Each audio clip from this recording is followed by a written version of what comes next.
قرآن پاک جب حاضر کو صاف کہتا ہے کافر، باپ کہتا، اب کہتے نہیں باپ نہیں چچا تھا، بھائی چچا کے لیے قرآن میں عام کا لفظ کیوں نہیں ہے؟ چچا جو عربی میں عام اس کے لیے ہے، اللہ کو دشمنی تھی؟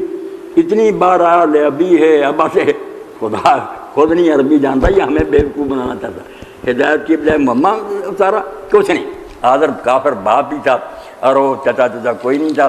تو کہیں دین میں یہ بات نہیں کہ انبیاء کے ماں باپ مومن ہوتے ہیں، مومنوں سے کافروں کو نکالتا ہے، کافروں کو مومنوں سے۔ اچھا بات کر لو بکافِ ساجدین، اس آیت کی بنا پر حضور کے آباء کو مومن مانا جا سکتا ہے۔ یہ بھی لوگوں نے غلط استدلال کیا، سورہ شعراء میں آتا کہ اللہ تعالیٰ دیکھتا ہے تیرا سجدہ کرنے والوں میں گھومنا پھرنا، اس کو بنا لیا کہ رسول اللہ سجدہ کرنے والوں کی پشتوں میں ہوتے ہیں، سب لوگ اللہ کو ماننے والے آئے ہیں، آپ کے آباء و اجداد آپ کو ان کی پیٹھوں سے ہیں۔ بالکل قرآن پاک کے ساتھ یہ ٹھٹھا۔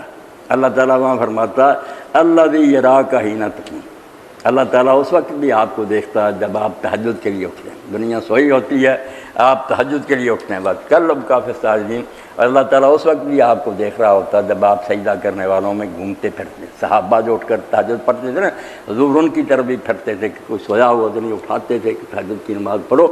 بات تو سیدھی سادی کسی دنیا کی بات تھی، نہ کوئی آباء و اجداد کی، نہ مومن ہونے کی۔